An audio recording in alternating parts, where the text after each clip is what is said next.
नमस्कार दोस्तों, target with PS Parihar channel में आपका स्वागत है। आइए शुरू करते हैं और देख लेते हैं कि आज के समाचार पत्रों में विद्यार्थी जीवन से संबंधित कौन कौन सी सूचनाएं हैं। आगे बढ़ने से पहले एक सूचना है उन छात्राओं के लिए जो छात्राएं यूपी ट्रिपल एससी की भर्ती मुख्य सेविका की तैयारी कर रही हैं। वे सभी छात्राएं चक्षु प्रकाशन की इस बेस्ट बुक को ले सकती हैं। काफ़ी अच्छी पुस्तक है। यूपी ट्रिपल एससी ने अभी हाल ही में जो सिलेबस घोषित किया है उसी के हिसाब से ये संपूर्ण स्टडी गाइड तैयार की गई है। यहाँ पर पूरा का पूरा जो सिलेबस है आप लोग देख सकते हैं और सभी कापी किताबों की दुकानों में आपको चक्षु प्रकाशन की ये पुस्तक मिल जाएगी। और अगर आप लोग ऑनलाइन मंगवाना चाहते हैं तो उसकी भी लिंक मैंने डिस्क्रिप्शन बॉक्स में दे दी है, वहाँ पर आपको ऑनलाइन मिल जाएगी। इस पुस्तक में 2000 से ज़्यादा बहुविकल्पी प्रश्न दिए हुए हैं और साथ में इनकी विस्तृत व्याख्या भी दी गई है।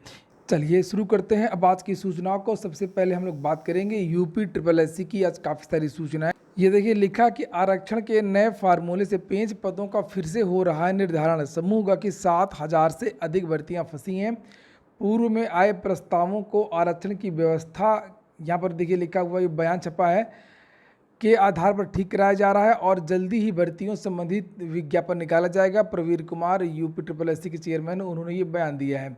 आरक्षण के नए फार्मूले से समूह की 7000 से अधिक पदों पर भर्तियां फंसी हुई हैं। उत्तर प्रदेश अधीनस्थ सेवा चयन आयोग अब विभागों को बुलाकर के आरक्षण की व्यवस्था के अनुसार पदों का निर्धारण करा रहा है, जिससे जल्द ही इसके लिए भर्ती का विज्ञापन निकालते हुए आवेदन लिया जा सके। मुख्यमंत्री के निर्देश पर सभी विभागों ने समूह के रिक्त पदों को भरने के लिए अपना प्रस्ताव उत्तर प्रदेश अधीनस्थ सेवा चयन आयोग को भेज रखा है। केंद्र सरकार के निर्देश पर राज्य सरकार ने निःशक्तों को 3 के स्थान पर 4% आरक्षण दिया है। किस श्रेणी का निःशक्त आरक्षण का हकदार होगा इसकी भी स्थिति और स्पष्ट की गई है। और पहले 5 श्रेणियाँ हुआ करती थी, अब 19। तो आरक्षण के आधार पर बहुत सारी भर्तियाँ कोर्ट में फंसी हुई हैं और दूसरी तरफ विभागों में जो आयोग इत्यादि हैं वहाँ पर, चूँकि सरकार रोज़ रोज़ नियम बनाती है। कभी नया ईडब्ल्यूएस आ गया तो कभी दिव्यांगों का 3 की जगह 4 किया गया। भूतपूर्व सैनिकों को लेकर के पीसीएस के पेपर आपने देखा ही है, निरस्त कर दिया सिंगल बेंच ने, ऑर्डर रिजर्व। हालांकि यूपी ट्रिपल एससी ने आश्वासन दिया है कि सभी विभागों से ये दुरुस्त करवाया जा रहा है और जल्दी आपको ये भर्तियाँ देखने को मिलेंगी। और यही जो न्यूज़ है कई समाचार पत्रों में आई हुई है, इसे आप लोग यहाँ पर भी देख सकते हैं।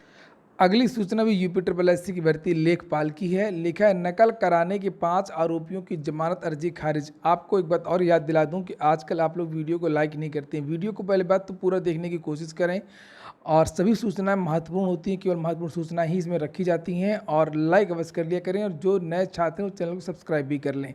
यहाँ पर लिखा जिला न्यायालय ने राजस्व लेखपाल परीक्षा में षड्यंत्र करके नकल कराने के आरोपी शबनम परवीन, संदीप कुमार पटेल, पंकज तिवारी, नेहा तिवारी और अनिल पांडे की जमानत अर्जी खारिज कर दी है। यह आदेश जिला न्यायाधीश संतोष राय ने अभियुक्त के वकील और जिला शासकीय अधिवक्ता गुलाब चंद्र अग्रहरी के तर्कों को सुनकर के दिया है।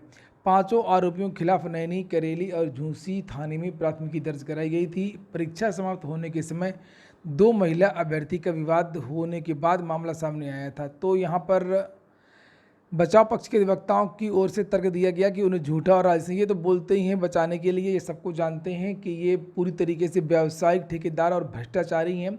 जो एक परीक्षा नहीं है, जितनी परीक्षाएं इनके विद्यालयों में हुई होंगी सभी में इन्होंने धांधली किया होगा और कोर्ट भी ये बात जान चुकी है। इसीलिए ये लगातार इनकी जो जमानतें हैं वो खारिज हो रही हैं। हालांकि लोअर कोर्ट से तो हमेशा खारिज ही होती हैं और ये एक प्रक्रिया होती है। लोअर कोर्ट में खारिज कराने के बाद में ये लोग जाते हैं हाई कोर्ट और वहाँ से समानते जमानत हो जाती है। चलिए फटाफट कुछ और सूचना देखते हैं। यूपीपीएससी की सूचना है।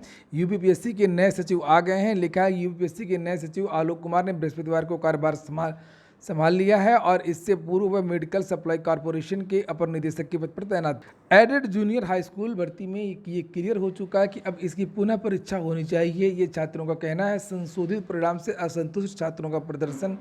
जूनियर हाई स्कूल में शिक्षक भर्ती का संशोधित परिणाम जारी होने के बाद में अभ्यर्थियों ने नंबर कम होने और फेल किए जाने पर आपत्ति जताई है। युवा मंच के नेतृत्व में बृहस्पतिवार को छात्रों ने सचिव परीक्षा नियामक प्राधिकारी कार्यालय का घेराव किया और पुनः परीक्षा कराने की मांग की। युवा मंच के अध्यक्ष अनिल सिंह ने कहा कि परीक्षा नियामक प्राधिकारी कार्यालय युवाओं के भविष्य के साथ में खिलवाड़ कर रहा है। पूर्व में जो छात्र पास हुए थे संशोधित परिणाम में उन्हें इनवैलिड सीरीज बिता करके फेल कर दिया गया। मैंने आप लोगों से बताया था कि बहुत सारे विद्यार्थियों ने कल प्रत्यावेदन और एप्लीकेशन दिया है वहाँ पर, और ये कहा कि हम शपथपूर्वक कह रहे हैं कि हमने कोई त्रुटि नहीं किया है, हम पिछली बार पास भी थे, इस बार कैसे फेल कर दिया गया। ना तो हमने डबल गोला में कोई गलती करी है और ना ही हमने कोई सीरीज इत्यादि भरने। छात्रों की मेहनत, छात्रों की तैयारी के साथ में खिलवाड़ हो रहा है पीएनपी के द्वारा। लिखा है कि उत्तर कुंजी से मिलान करने पर अधिक अंक आ रहे हैं और वास्तव में घोटाला हुआ है। और लगभग घोटाला तब हुआ जब ये पहली बार परिणाम आया था नवंबर में, तब 550 विद्यार्थियों ने प्रत्यावेदन दिया था, जिसमें से 132 की बात सही निकली थी।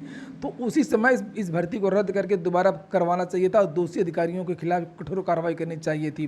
किसी भी दोषी अधिकारी के खिलाफ कोई भी कार्रवाई नहीं की गई है और उधर से जब दोबारा परिणाम जारी हुआ तो फिर से वही घोटाला गड़बड़ियाँ सामने निकल करके आई हैं। ये गड़बड़ियाँ होती नहीं हैं, गड़बड़ियाँ की जाती हैं, और जिनमें गड़बड़ी शब्द लिखा है यहाँ पर घोटाला लिखा होना चाहिए। नीचे लिखा है कि टीईटी में गड़बड़ी हो सकती है तो जूनियर एडेड भर्ती परीक्षा में भी इससे इनकार नहीं किया जा सकता। संजय उपाध्याय के कार्यकाल में ये परीक्षा हुई थी, जो जेल में है, टीईटी पेपर लीक मामले में, और उसी के कार्यकाल में ये भी हुआ था। नीचे लिखा है परीक्षा में भी इससे इनकार नहीं किया जा सकता है। ज़्यादातर छात्र अब एडेड जूनियर हाई स्कूल भर्ती की पुनः परीक्षा की मांग कर रहे हैं। युवा मंच ने मुख्यमंत्री को पत्र लिख करके सभी अनियमितताओं को संज्ञान में लाने व पुनः परीक्षा कराने की मांग की है। प्रदर्शन में पवन कुमार सिंह, नीरज सिंह, शीतल प्रसाद ओझा, ममता आदि उपस्थित रहे। तो और जब इसका रिजल्ट आया था तब आप लोगों ने देखा होगा कि 142 वाले, 145 वाले कितनी मार्कशीट वगैरह, जो अंक पत्र वगैरह हैं वो घूम रहे थे। चलिए अगली जो सूचना है वो सीआईएसएफ में करें आवेदन। अमर उजाला की ये न्यूज है। 540 पदों में भर्ती निकली है। असिस्टेंट सब इंस्पेक्टर और हेड कांस्टेबल की ये भर्ती है। 18 से 25 साल तक के जो आयु के जो छात्र हैं वो यहाँ पर आवेदन कर सकते हैं। उम्मीदवार मान्यता प्राप्त बोर्ड संस्थान से इंटरमीडिएट या समकक्ष हो, वही इसके लिए आवेदन कर सकते हैं। चयन का तरीका लिखा है यहाँ पर क्या क्या होगा। चयन के लिए कंप्यूटर सीबीटी एग्जाम होगा, पीएसटी होगा, 100 अंकों की लिखित परीक्षा बहुविकल्पी होगी, जिसमें पूछा जाएगा आपका सामान्य बुद्धि, सामान्य ज्ञान, अंगणित, सामान्य अंग्रेजी। आवेदन की लास्ट डेट याद रखिएगा 25 अक्टूबर, और वेबसाइट है www.cisfrect.in। उत्तर प्रदेश लोक सेवा आयोग ने कल कुछ परिणाम भी घोषित किए हैं, और ये तो रोज ही परिणाम घोषित करता है। ऐसा शायद ही कोई दिन हो जिस दिन लोक सेवा आयोग से कोई ना कोई नोटिस ना जारी हो। ज़्यादातर 2 या 3 नोटिस जारी होती हैं। नीचे लिखा कि यूपीपीएससी व्यावसायिक शिक्षा व कौशल विकास विभाग में मिलेगी नियुक्ति। उत्तर प्रदेश लोक सेवा आयोग यूपीपीएससी ने व्यावसायिक शिक्षा एवं कौशल विकास विभाग के तहत प्रधानाचार्य श्रेणी 2, उप प्रधानाचार्य एवं सहायक निदेशक के 74 पदों पर सीधी भर्ती का परिणाम बृहस्पतिवार को घोषित कर दिया। वहीं पर असिस्टेंट प्रोफेसर मेडिसिन का रिजल्ट भी घोषित किया गया, उसके बारे में भी यहाँ जानकारी दी गई है। और एक भर्ती के इंटरव्यू साक्षात्कार की जो तारीखों का ऐलान किया गया है। एक विज्ञप्ति छपी हुई है लोक सेवा आयोग की, जिसमें लिखा विज्ञापन संख्या 02/2020-21 के अंतर्गत राजकीय महाविद्यालयों में असिस्टेंट प्रोफेसर की एक भर्ती आई थी यहाँ पर, और उसके लिए साक्षात्कार कब होंगी जानकारी दी गई है यहाँ पर कि 16 सितंबर को। यहाँ पर मनोविज्ञान 16 सितंबर तो 16 सितंबर को इन तीनों पदों की जो है इंटरव्यू होना है। और गरीब सवर्ण गरीबों को 10% आरक्षण की वैधता 3 मुद्दों पर तय होगी, यहाँ पर लिखा हुआ है। संविधान पीठ 13 सितंबर से नियमित सुनवाई करेगी। बहुत सारी याचिकाएं दाखिल हुई हैं कि ये जब 50% आरक्षण पूरे देश में है, इससे ज़्यादा नहीं हो सकता, तो ये 10% कहाँ से आ गया। और इसके अलावा भी बहुत सारी याचिकाएं हैं, जैसे कि ये जो गरीब सवर्ण वाला आरक्षण है, इसमें ओबीसी के लोग क्यों नहीं आ सकते, एससी के लोग क्यों नहीं आ सकते। यहाँ पर ये जो तीनों बिंदु हैं ये दिए गए हैं। देखिए ये लिखा कि पहले मुद्दे के रूप में सुप्रीम कोर्ट यह तय करेगी कि क्या संविधान का 103वां संशोधन सरकार को आरक्षण समेत इस प्रकार के विशेषाधिकार देकर के संविधान के मूल ढांचे का उल्लंघन करता है। सुप्रीम कोर्ट दूसरे मुद्दे में यह भी तय करेगा कि क्या संविधान संशोधन को निजी गैर सहायता प्राप्त संस्थानों में प्रवेश के मामले में विशेष अधिकार देकर के संविधान के मूल ढांचे का उल्लंघन करता है। तीसरा प्रश्न यह है कि SEBC, OBC, SC, ST को EWS आरक्षण के दायरे से बाहर रख करके 103वां संविधान संशोधन मूल ढांचे को उल्लंघन कर रहा है। देखते हैं क्या होता है। अनुदेशकों को पहले 17,000 रुपये मिलता था मानदेय, फिर उसको रोक दिया गया और ये मामला कोर्ट में चला गया था। सुनवाई पूरी हो गई है, फैसला सुरक्षित हो गया है। नीचे लिखा है कि इलाहाबाद हाईकोर्ट ने प्रदेश के उच्च प्राथमिक विद्यालयों में कार्यरत 27,000 से ज़्यादा अनुदेशकों को 17,000 रुपये मानदेय के आदेश के खिलाफ राज्य सरकार की विशेष अपील पर बहस पूरी होने के बाद निर्णय सुरक्षित कर लिया है। मामले की सुनवाई मुख्य न्यायमूर्ति राजेश बिंदल और न्यायमूर्ति JJ मुनीर की खंडपीठ कर रही थी।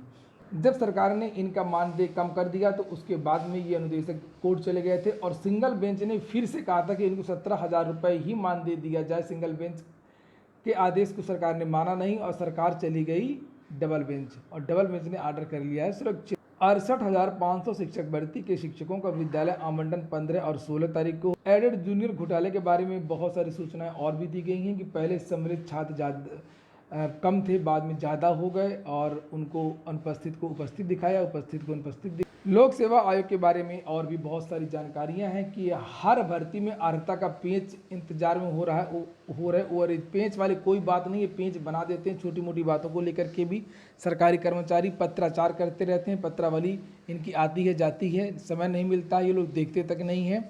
और उसी में चाहे वो आरक्षण का मामला हो, चाहे वो अर्हता का मामला हो, हर मामले में यहाँ पर 10 साल लग जाते हैं। चाहे कोर्ट का मामला हो, बात ये नहीं है, कोई पेच नहीं होता है। और अगर ये चाहे तो मात्र 1 दिन 2 दिन, ज़्यादा से ज़्यादा 3 दिन, क्योंकि अब पत्राचार नहीं, अब तो ईमेल के माध्यम से सारे काम हो जाते हैं। और लेकिन सरकारी कर्मचारी बस केवल अपना वेतन, ग्रेड पे और अपने काम में बिजी रहते हैं, व्यक्तिगत कार्यों में, और उनको कोई भी जिम्मेदारी तय नहीं की जाती है। इसी वजह से सारी की सारी जो भर्तियां हैं वो लटकी रहती हैं। और यहाँ पर लिखा है कि उत्तर प्रदेश लोक सेवा आयोग की ओर से आयोजित की जाने वाली ज़्यादातर भर्ती परीक्षाओं में अर्हता का पेज फंसा हुआ, भर्तियां समय से शुरू नहीं हो पा रही हैं और इसके इंतजार में अभ्यर्थी ओवर एज हो रहे हैं। आयोग LT ग्रेड शिक्षक भर्ती के 5,000 से ज़्यादा पदों का अधियाचन मिल चुका है, लेकिन हर भर्ती महीनों से फंसी हुई है। समकक्ष अर्हता पर स्थिति स्पष्ट न होने के कारण आयोग ने विभिन्न विषयों से संबंधित अर्हता स्पष्ट करने के लिए माध्यमिक शिक्षा निदेशालय को पत्र लिखा है। बस वही पत्र मैं कहता तो हूँ ना कि ये पत्र लिखेंगे, फिर वहाँ पे डिस्पैच होगा, उसका नंबर मिलेगा, फिर वहाँ सिग्नेचर होगा, चपरासी लेगा, फिर साहब पास रखेगा टेबल में, साहब मिलेंगे नहीं, यही सब औपचारिकता रहती हैं। नीचे लिखा है LT ग्रेड शिक्षक की पिछली भर्ती का विज्ञापन 2018 में जारी किया गया था। उस वक्त 10,768 पदों में भर्ती के लिए, ये मतलब वो काफ़ी दिन से ये भर्ती नहीं आई है। और यहाँ पर देखिए BEO के बारे में भी, अधियाचन के बारे में लिखा है। APS की एक भर्ती है वो बहुत दिनों से नहीं आई है, अर्हता विवाद के कारण फंसी हुई है। तो यही सब जानकारी इस समाचार में दी गई। और छात्रों के पास में एक लिमिटेड समय होता है, छात्र 4-5 साल ही तैयारी करते हैं। अगर कोई रिस्पांस नहीं दिखता है, कोई भर्ती नहीं आती है, तो जो छात्र हैं वो मायूस हो जाते हैं। इसलिए इन चीज़ों को ध्यान रखना चाहिए। इसके लिए या तो कोई ट्रिब्यूनल बने या इसके लिए कोई एक अलग से मंत्री बने या कोई अलग से विभाग बने, जो विद्यार्थियों की विभिन्न तरीके की समस्याएं, विद्यार्थियों के साथ साथ में आयोगों की भी समस्याएं, जैसे कोई आयोग बार बार निदेशालय के पत्र भेज रहा है कि अर्हता बताइए, लेकिन निदेशालय नहीं बता रहा है, तो एक ऐसा ट्रिब्यूनल, एक ऐसा संस्थान बने जो भर्तियों के संबंध में कार्रवाई करे। अंतिम सूचना, उत्तर प्रदेश में MBBS की 9,053 सीटों पर होगा इस बार प्रवेश। पूरा वीडियो सुनने के लिए बहुत बहुत धन्यवाद।